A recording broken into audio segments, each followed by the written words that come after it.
Lei 39. Agite as águas para atrair os peixes.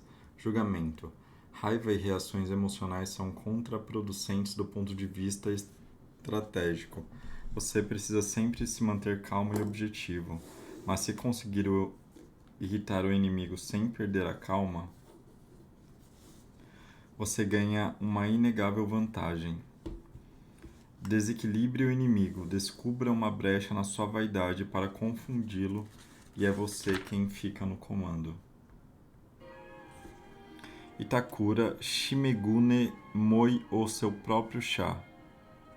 O Shoshidai Itakura Suo no Kami Shigemune de Kyoto apreciava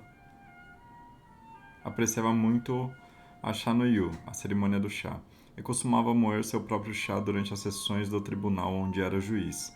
E este era o motivo. Certa vez ele pediu a um amigo, um mercador de chá chamado Eiki, para seu companheiro na chá no yu, que lhe dissesse francamente qual era a opinião do público a seu respeito. Bem, disse Eiki, dizem que você se irrita muito se as pessoas não apresentam claramente as suas opiniões e as repreende. Portanto, o povo tem medo de vir se queixar e quando o faz, a verdade não é revelada. Ah, fico contente por ter me dito isso, retrucou Shigemune. Pensando bem, tenho essa maneira brusca de falar, e as pessoas humildes e aquelas que não se expressam com facilidade, sem dúvida ficam confusas e não conseguem representar o seu caso com clareza. Vou cuidar para que isso não se repita. A partir de então, ele mandava colocar um moedor de chá. Na sua frente e na frente do moedor, os shoji cobertos de papel, e ficava ali sentado moendo chá, procurando manter a calma enquanto ouvia as queixas. Assim era fácil ver se ele estava tendo uma atitude irritada ou não observando o chá, que não cairia de maneira uniforme do moedor, nem na consistência adequada, caso ele se agitasse. A justiça então era feita imparcialmente, e as pessoas iam embora satisfeitas. Shanoyu, The Japanese Tea Ceremony. A. L. Sadler, 1962. A lei transgredida. Em janeiro de 1809, um Napoleão agitado e ansioso voltou correndo das suas guerras na Espanha para Paris. Seus espiões e confidentes haviam confirmado os boatos de que seu ministro das Relações Exteriores, Talleyrand, tinha conspirado contra ele junto com o Fouché, o ministro da polícia. Ao chegar, o chocado imperador mandou chamar imediatamente seus ministros ao palácio, acompanhando-os até a reunião. Logo após terem chegado, ele começou a andar de um lado para o outro, falando vagamente sobre conspiradores que agitam contra ele, especuladores que derrubam a bolsa de valores, legisladores que emperram o andamento das suas políticas, e seus próprios ministros que o arruinavam. Enquanto Napoleão falava, Talleyrand, apossando-se no consolo da lareira, demonstrava total indiferença. Encarando Talleyrand, Napoleão anunciou: para estes ministros, a traição começou quando eles se permitiram duvidar. Ele esperava que o ministro se assustasse ao ouvir a palavra traição, mas Talleyrand sorriu apenas, calmo e entediado. A visão da aparente serenidade de um subordinado diante de acusações que o poderiam levar à forca irritou Napoleão. Havia ministros, disse ele, que o desejavam morto, e deu um passo em direção a Talleyrand, que sustentou seu olhar, impassível. Finalmente, Napoleão explodiu. Você é um covarde, gritou na cara de Talleyrand. Um homem sem fé. Nada é sagrado para você. Venderia o próprio pai. Eu o entupi de riquezas e, no entanto, faz tudo para me magoar. Os outros ministros se entreolharam incrédulos. Nunca tinham visto este destemido general, o conquistador de quase toda a Europa, tão perturbado. Merece ser estilhaçado como vidro, continuou Napoleão, batendo com o pé no chão. Tenho poder para isso, mas eu o desprezo demais para me dar a esse trabalho. Por que não mandei dependurá-lo nos portões das Tulherias? Mas ainda é tempo. Aos berros, quase sem fôlego, o rosto vermelho, os olhos esbugalhados, ele continuou. Você, por falar nisso, não passa de um merda de com meias de seda. E a sua mulher? Nunca me disse que San Carlos era amante de sua mulher? Certamente, senhor, não me ocorreu que essa informação tivesse alguma importância para a glória de vossa majestade ou para a minha. Disse Talleyrand calmo e imperturbável. Após mais alguns insultos, Napoleão se retirou. Talleyrand cruzou a sala lentamente, no seu claudicar característico. Enquanto os criados o ajudavam a vestir o casaco, ele se virou para os outros ministros, todos temendo não vê-lo nunca mais, e disse: Que lástima, senhores, que um homem tão grande seja tão mal educado. Apesar da raiva, Napoleão não mandou prender o seu ministro das Relações Exteriores. Libertou-o apenas das suas obrigações e o baniu da corte, acreditando que, para aquele homem, a humilhação já era castigo suficiente. Ele não percebeu que a notícia do seu discurso se espalhou rápido, que o imperador tinha perdido totalmente o controle e que Talleyrand o humilhara mantendo a compostura e a dignidade. Uma página tinha sido virada. Pela primeira vez o povo viu o grande imperador perder a paciência. Espalhou-se uma sensação de que ele estava em declínio. Como Talleyrand disse mais tarde, é o começo do fim. Interpretação. E foi mesmo o começo do fim. Faltavam ainda 6 anos para Waterloo, mas Napoleão vinha lentamente caminhando para a derrota, concretizada em 1812 com a sua desastrosa invasão da Rússia. Talleyrand foi o primeiro a ver os sinais do seu declínio, especialmente na guerra irracional contra a Espanha. Em 1808, o ministro chegou à conclusão de que, para a futura paz na Europa, Napoleão tinha de desaparecer, e conspirou junto com Fouché. É possível que a conspiração não tenha passado de uma manobra, um artifício para tirar Napoleão do sério. É difícil acreditar que 2 dos homens mais pragmáticos da história tenham planejado alguma coisa pela metade. Poderiam estar apenas agitando as águas, tentando forçar Napoleão a cometer um deslize. E, na verdade, o que conseguiram foi um acesso de fúria que expôs a todos o descontrole do imperador. De fato, a explosão daquela tarde de tão rápida fama teve um efeito profundamente negativo sobre a sua imagem pública. Este é o problema da reação irada. No início assusta e aterroriza, mas não a todos. Com o passar do tempo, porém, a tempestade se acalma e surgem outras reações. O constrangimento e embaraço com o descontrole daquele que gritou e ressentimento pelo que foi dito. Com raiva, você faz acusações exageradas e injustas. Mas alguns desses destemperos e as pessoas começam a contagem regressiva para você desaparecer da cena. Diante de uma conspiração contra ele, uma conspiração entre seus 2 ministros mais importantes, Napoleão sem dúvida tinha o direito de ficar zangado e ansioso. Mas, reagindo com tanta raiva e tão publicamente, ele só demonstrou a sua frustração. Mostrar-se frustrado é deixar que os outros vejam que você não tem mais poder sobre os acontecimentos. É a atitude da criança impotente que recorre a um ataque histérico para conseguir o que quer. O poderoso jamais revela esse tipo de fraqueza. Napoleão poderia ter feito várias coisas nesta situação. Poderia ter considerado que 2 homens eminentemente sensatos deveriam ter algum motivo para se voltarem contra ele, e os teria escutado e aprendido com eles. Poderia ter tentado reconquistá-los. Até poderia ter se livrado deles, mandado prendê-los ou matá-los numa demonstração sinistra de poder. Sem discursos exaltados, sem ataques infantis, sem efeitos posteriores embaraçosos.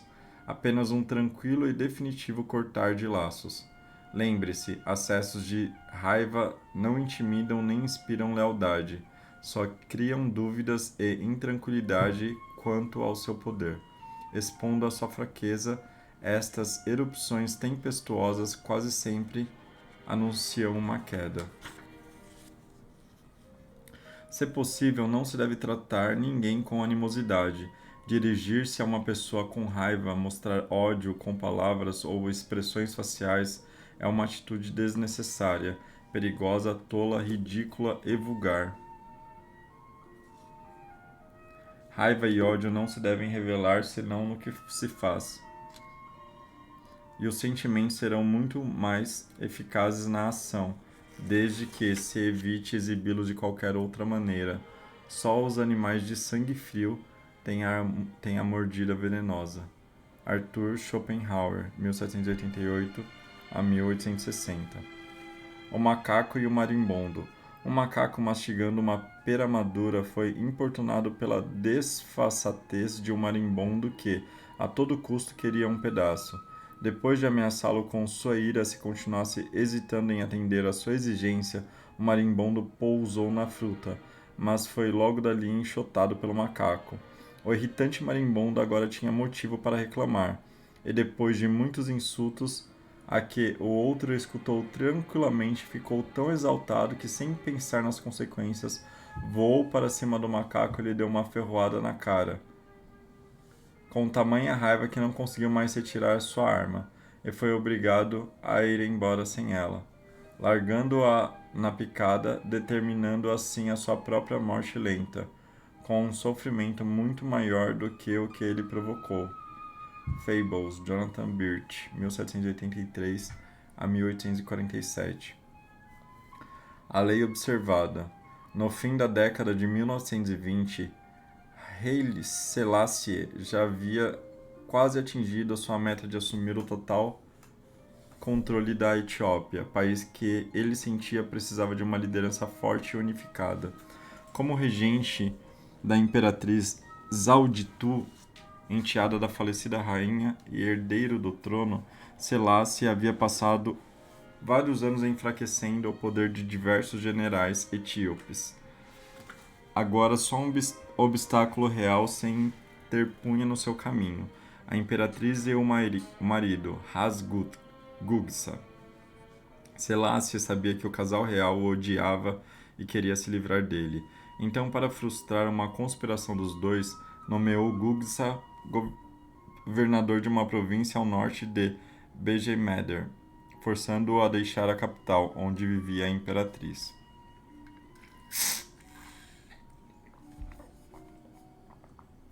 Durante vários anos, Gugsa representou o papel de fiel administrador, mas Selassie não confiava nele. Sabia que Gugsa e a imperatriz planejavam vingança. Conforme o tempo se passava e Gugsa não se mexia, as chances de uma conspiração só aumentavam.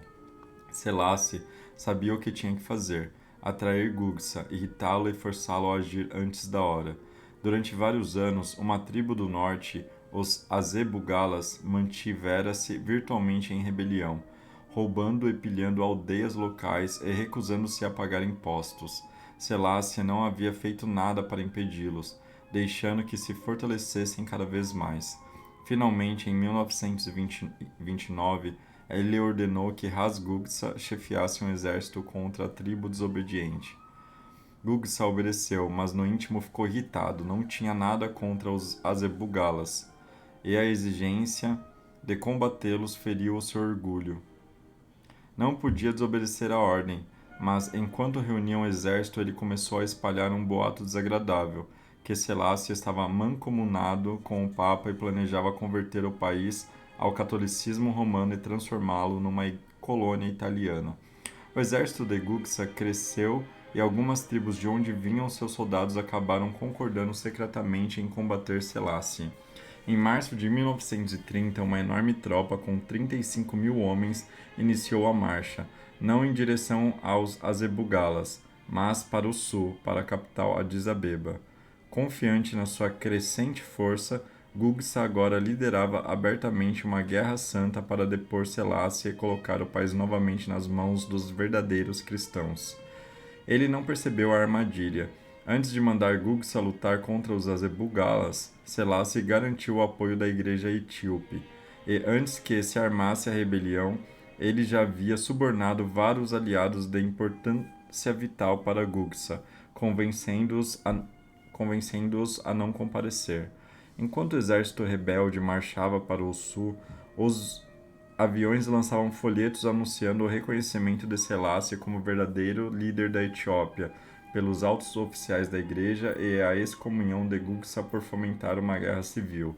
Estes folhetos neutralizaram seriamente as emoções por trás da Santa Cruzada. E à medida que se aproximava a hora da batalha e o apoio prometido pelos aliados de Gugsa não vinha, os soldados começaram a fugir ou desertar. Quando a batalha começou, o exército rebelde rapidamente desmoronou. Recusando-se a se render, Ras-Gugsa morreu lutando. A imperatriz, enlouquecida com a morte do marido, morreu poucos dias depois. No dia 30 de abril, Selassie emitiu uma proclamação formal anunciando seu novo título, Imperador da Etiópia. Interpretação: Haile Selassie sempre foi um homem previdente. Sabia que se deixasse Ras-Gugsa decidir a hora e o lugar da revolta, o perigo seria muito maior do que se forçasse a agir nos seus próprios termos. Por isso, incitou a rebelião ofendendo seu orgulho masculino, pedindo que combatesse um povo com o qual não discordava, em benefício de um homem a quem odiava. Pensando em tudo com antecedência, Selassie garantiu o fracasso da rebelião em tudo com antecedência. Selassie garantiu o fracasso da rebelião de Gugsa e a possibilidade de aproveitar a ocasião para se livrar dos seus últimos dois inimigos. Esta é a essência da lei. Em águas tranquilas, seus adversários têm tempo e espaço para tramar ações que eles iniciam e controlam. Portanto, agite as águas, force os peixes a vir para a superfície, faça-os agir antes de estarem prontos. Roube-lhes a iniciativa. Para isto, a melhor maneira é jogar com emoções incontroláveis: orgulho, vaidade, amor e ódio. Uma vez agitadas as águas, os peixes pequenos não podem deixar de morder a isca. Quanto mais zangados, menos controle eles têm e acabam apanhados no redemoinho que você provocou e se afogam.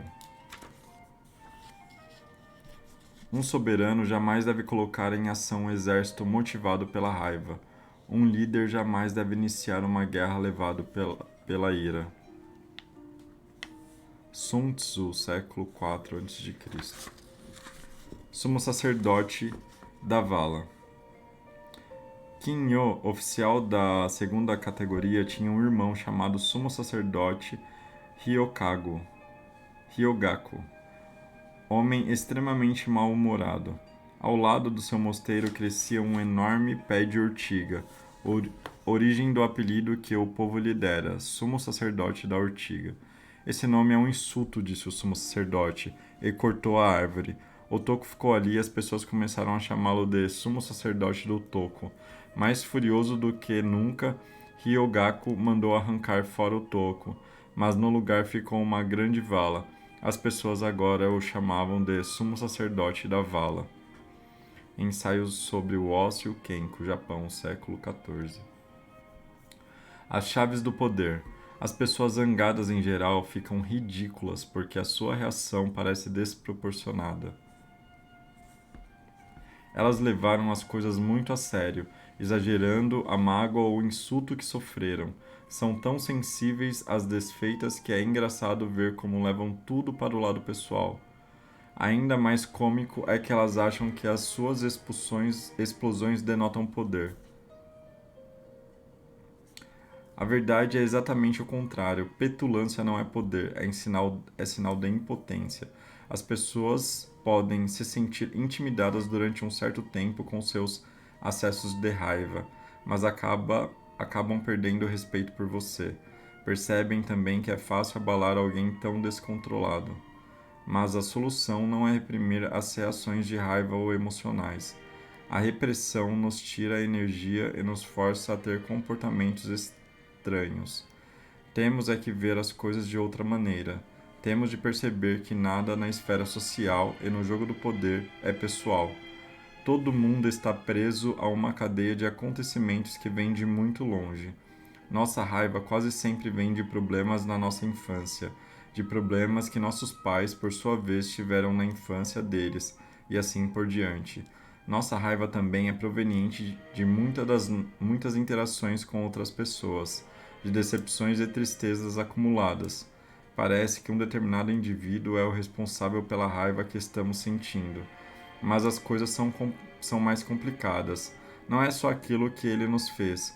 Se alguém explode de raiva com você e isso parece desproporcional com o que ele fez, lembre-se de que a explosão não se dirige exclusivamente a você.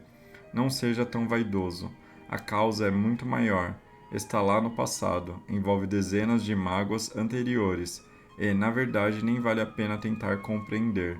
Em vez de considerar isso como um rancor pessoal, pense como sendo uma atitude de poder disfarçada, uma tentativa de controlar ou punir você escondida por baixo de sentimentos de mágoa e raiva. Essa mudança e perspectiva permitirá que você faça o jogo do poder com mais clareza e energia.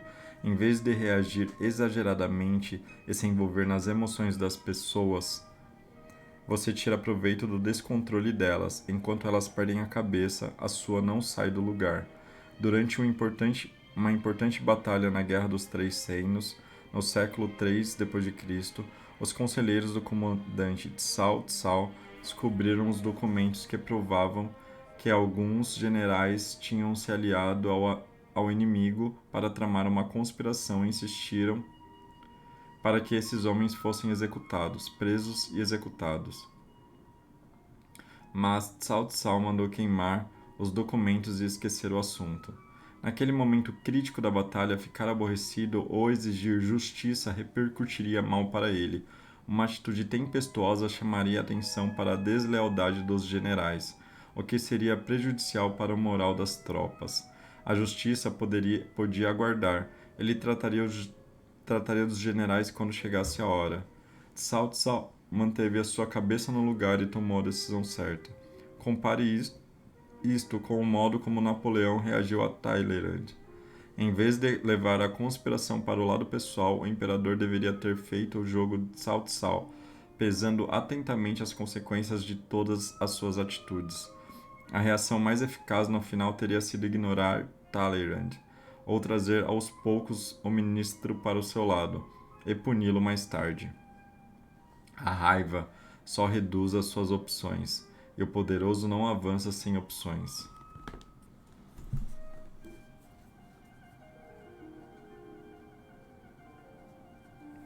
Uma vez aprendendo a não levar as coisas para o lado pessoal e a controlar suas reações emocionais, você será colocado numa posição de enorme poder.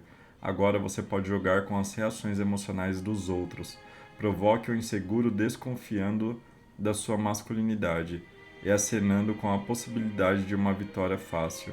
Faça como Houdini ao ser desafiado pelo mágico de menos sucesso, Clepine. Demonstre uma aparência de fraqueza. Houdini deixou Clepine roubar a combinação de um par de algemas para levar o seu adversário a agir. Depois você o vence facilmente. Com o arrogante, também você pode parecer mais fraco do que é, fazendo-o agir precipitadamente. Sun Pin, comandante dos exércitos de Xi e fiel discípulo de Sun Tzu, certa vez liderou suas tropas contra os exércitos de Wei, 2 vezes maior. Vamos acender 100.000 fogueiras quando o nosso exército entrar em Wei, sugeriu Sun Pin. 50.000 no dia seguinte e só 30.000 no terceiro dia. No terceiro dia, o general Wei exclamou: Eu sabia que os homens de Xi eram uns covardes, e em apenas 3 dias, mais da metade desertou. E aí, deixando para trás a sua lenta infantaria pesada, o general resolveu aproveitar a ocasião e atacar rapidamente o acampamento de Xi com uma força levemente armada. As tropas de Sun Pin recuaram, atraindo os homens de Wei para uma estreita passagem, onde armaram uma emboscada e os destruíram. Com o general Wei morto e suas forças dizimadas, Sun Pin derrotou o resto do seu exército. Diante de um inimigo com cabeça quente, a melhor reação é não reagir. Siga a tática de Talleyrand. Nada é mais irritante do que um homem que mantém a calma enquanto os outros a perdem.